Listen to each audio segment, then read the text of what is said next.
Visiems labą dieną.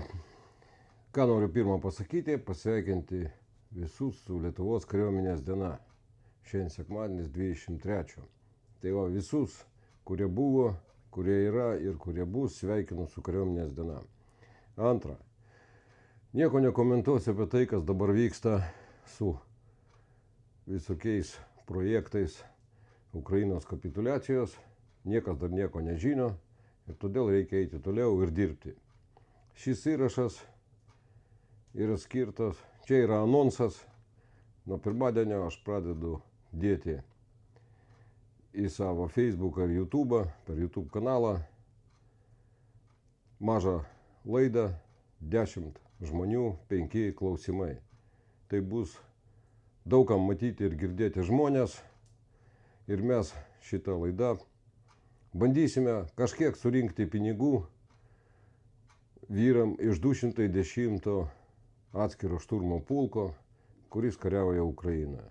Ten kariauja mano draugai, su kuriais aš karo pradžioj buvau kartu. Dabar aš galiu padaryti tik tai, ką galiu padaryti.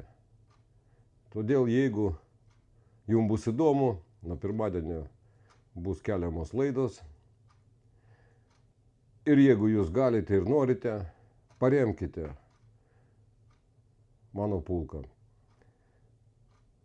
Banko sąskaita bus pridėta komentaruose kiekviename iš įrašų.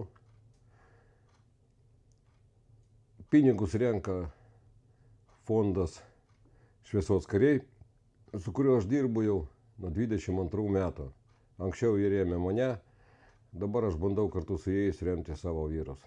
Ačiū visiems labai. Atsiprašau, šitas įrašas yra visiškai neredaguotas, pats vienas save filmuoju ir neturiu galimybių iškarpyti ir dar kažką padaryti, to kad esu gana toli nuo Vilniaus. Ačiū visiems labai.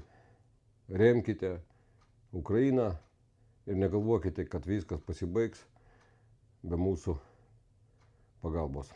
Visiems viso gero. Dar kartą su kariuomenės diena.